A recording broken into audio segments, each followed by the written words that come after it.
सत्ययुग, कलियुग के बाद की कथा। सत्ययुग, जिसे स्वर्ण युग भी कहा जाता है, हिंदू धर्म में 4 युगों में से पहला और सबसे पवित्र युग माना जाता है। यह एक ऐसा समय था जब धरती पर सत्य, धर्म और शांति का शासन था।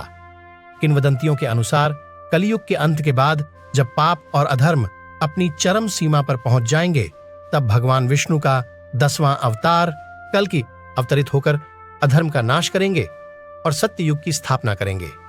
यह कहानी उसी सत्ययुग की है जो कलियुग के बाद आया। कलियुग के अंतिम दिनों में अधर्म और पाप ने पूरी दुनिया को अपने चपेट में ले लिया था। मनुष्य अपने स्वार्थ, लोभ और वासना में अंधे हो गए थे।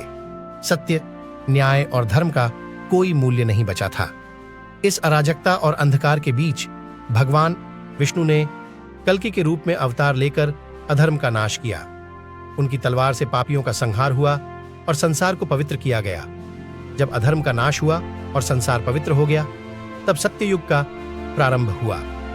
सत्ययुग का आगमन होते ही पृथ्वी ने अपने स्वरूप को बदलना शुरू कर दिया। चारों ओर हरियाली फैल गई, नदियां स्वच्छ और निर्मल बहने लगीं और हवा में एक नई ताजगी का अनुभव हुआ।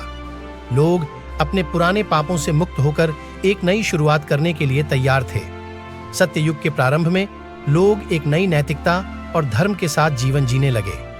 गांव और नगरों में सद्भाव और एकता का माहौल था। हर व्यक्ति अपने कर्तव्यों का पालन करता था और अपने पड़ोसियों की मदद करने के लिए तत्पर रहता था। राजा अपने प्रजा के प्रति न्यायप्रिय और दयालु थे। उन्होंने अपने शासन में धर्म और सत्य को सर्वोच्च प्राथमिकता दी। सत्ययुग में शिक्षा और ज्ञान का प्रसार हुआ। हर कोई शिक्षा प्राप्त करने का अधिकार रखता था। गुरुकुलों और विद्यालयों में वेदों और शास्त्रों की शिक्षा दी जाती थी। लोग विज्ञान, कला और साहित्य में भी प्रवीण हो गए थे। सत्ययुग के लोग प्रकृति के नियमों का पालन करते हुए पर्यावरण को संरक्षित करने के महत्व को समझते थे। सत्ययुग में आध्यात्मिकता का भी प्रमुख स्थान था। लोग नियमित रूप से पूजा पाठ और ध्यान करते थे। उनके जीवन का उद्देश्य केवल भौतिक सुख नहीं था, बल्कि आत्मा की शांति और मोक्ष की प्राप्ति भी था। देवताओं और मनुष्यों के बीच एक विशेष संबंध था। लोग देवताओं की उपस्थिति को महसूस कर सकते थे और उनसे मार्गदर्शन प्राप्त करते थे। सत्ययुग में लोग प्रकृति के साथ सामंजस्य में रहते थे। कृषि को जीवन का मुख्य आधार माना जाता था और लोग अपने भोजन के लिए प्रकृति पर निर्भर रहते थे।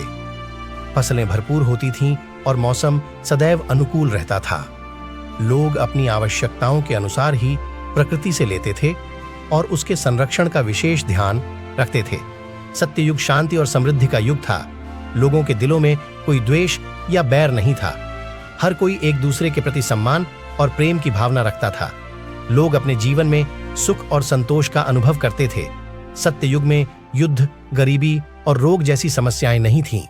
यह एक आदर्श समाज था जहां हर कोई खुशहाल और संतुष्ट था। सत्ययुग हमें यह सिखाता है कि कैसे एक समाज सत्य, धर्म और न्याय के आधार पर उन्नति कर सकता है।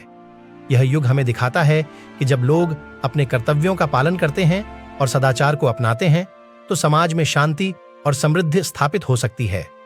सत्ययुग की कथा हमें प्रेरित करती है कि हम अपने जीवन में सत्य और धर्म के मार्ग पर चलें और समाज के कल्याण के लिए प्रयासरत रहें।